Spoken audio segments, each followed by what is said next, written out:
Today, in modern society, it is illegal to dissect the human body. The Gross Clinic by Savannah Faircloth. For this art project, I chose to do The Gross Clinic.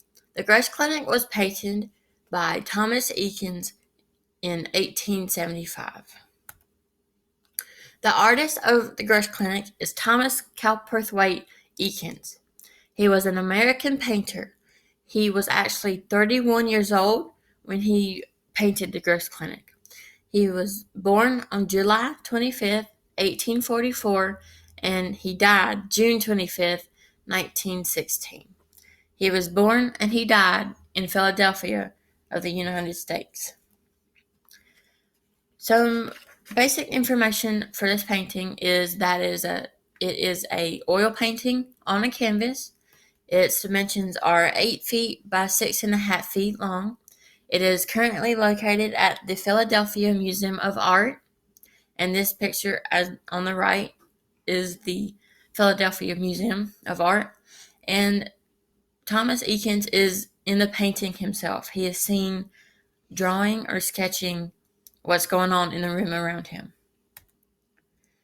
So similar paintings about this time frame was Homer Snap the Whip in the top right hand corner, and Homer painted it in 1872.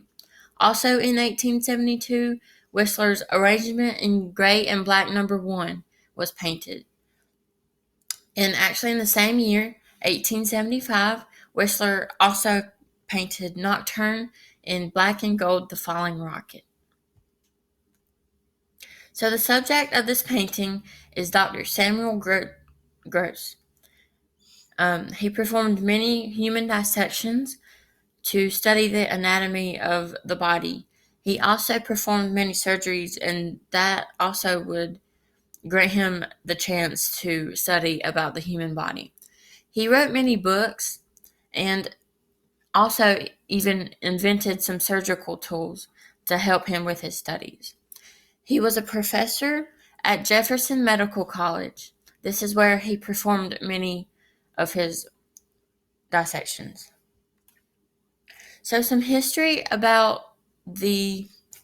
history that was going on at the same time that this painting was being painted was on March 1st, 1875, the Civil Rights Act granted African Americans the right to serve in jury duty.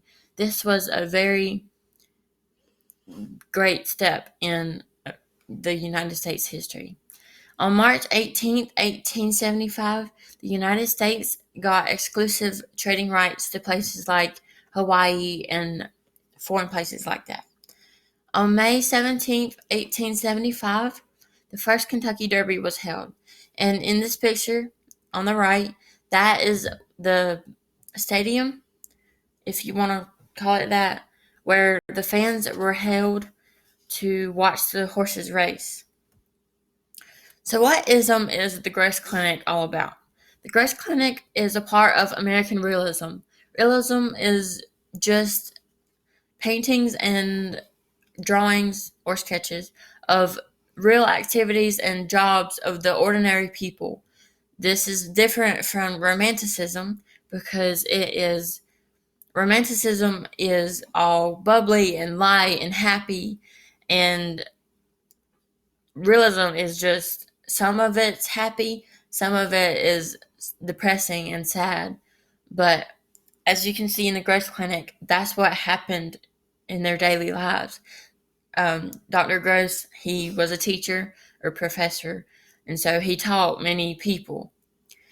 So realism was the first half of the 19th century, and we had many great artists such as Thomas Eakins, Winslow Homer, as you see in the top picture right here, James Whistler, and John Singer Sargent, which is right here in the bottom. So some art terms that we see in the Gross Clinic are sfumato, the technique of allowing tones and colors to shade gradually into one another, producing softened outlines and or hazy forms.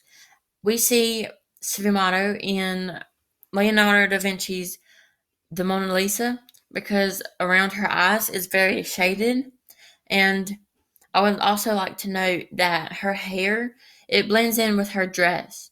And also the trees and the sky in the background blends in with the water. And so it's just very shaded and one tone or one color tone all throughout, except for Mona Lisa herself.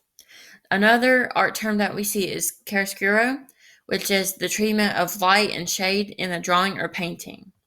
We see this in the Gross Clinic because it is very shaded in some areas and light in some others. Um, we see this painting and it is very light around the operating table and where they're performing the dissection. They are really concentrated, and so they have to have some light to see what they're doing because one little mess up and their study could be ruined. But it is even lit up around the person that is taking notes of whatever Dr. Gross says. Um, on contrast, it is very shaded around the audience because of what's happening in the front, like in the main area of the room. Um, it has to be shaded because if it's not, they might get too distracted with the lights. Another art term that we see is it is very monochromatic. Um, it's having one color tone all throughout the painting or drawing. Let me go back to it and I'll show you what I mean. It is very dark. It has a lot of blacks, skin tones, even some tans, some whites, and some grays. That's basically one color tone all throughout the painting. The only burst of color that we get is that the blood is running down the body, and also it's on Dr. Gross's fingers and the scalpel that he is using. And also the other operators' hands, they have blood on them, of course, because they're working with the body. And so that's the only burst of color that we get through this dark color tones. So Dr. Samuel Gross's forehead is the point that the eyes of the audience directly goes to. It's kind of like the focal point of the painting. When we're looking at this painting, it is very shaded, and then we get that glare off of his forehead, and that's a light source, and we see the light source coming down on his forehead as he's teaching, and so the eyes kind of go directly to that spot. So some moods of this painting are definitely horrified, interested, emotional, and disgusted. We see a mood of horrified because it is a dissection, and just the thought of you have to cut up bodies to study them, and um, it was very common back then, but now it's very uncommon. We don't practice dissections anymore because it's just not what we do. We have advanced in medicine and studies, and we don't have to actually cut people up to study about the body.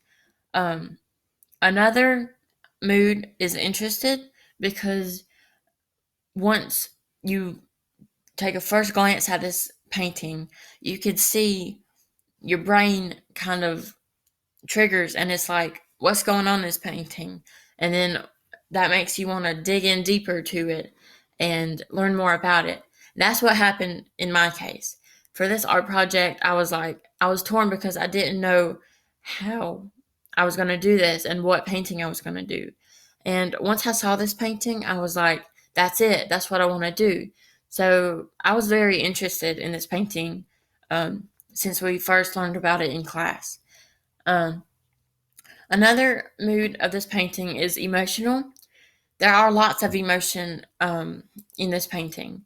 So we see the first main emotion is concentrated. Dr. Samuel David Gross is concentrated. Excuse me. Of course, he has to be when cutting up a body and doing his studies. The note taker behind him, diagonally behind him, is also concentrated on writing down what Dr. Gross has said. And also, the other operators are concentrated because they are focused and they want to get this study. Um, they want to have a good study, and so they could actually use what they're studying about on other patients. Um, and so the mood of, or that's the emotion of concentrated and focused. Another big emotion that we see is sad, and we see that emotion of sad because of the mother or the woman right here. We think that this woman is the male that is on the operating table. That is his mother. So we connect with this painting because whoever is a mother can't imagine what she's going through. And so we sympathize with her about losing her son and then what they're doing to him. They're actually cutting him up. And so she's just so horrified that she has to cover her face completely because she can't she can't see it because it hurts her too much. So the last mood of this painting that we see is disgusted because, as I said earlier, they are practicing human dissections, and that it was a common thing back then, and that's why people could get disgusted because just the thought of cutting people up, and that makes it a little sick to your stomach for some people. Um, and so it disgusts some people because it's a mind thing. And but back then they would just do it so they can study. Their main focus was the study. And so people back then could get disgusted, but Dr. Samuel Gross, he had to learn with it, and because he was doing surgeries and dissections, he had to learn with it and learn more about it. So he didn't really care about the cutting people up, but it was more of, I want to learn about this study. Conclusively, the Grace Clinic was painted by Thomas Eakins in 1875. This painting is all about human dissections, and it is a part of American realism, which made it even more important. This is my works cited slides. Thank you for your time.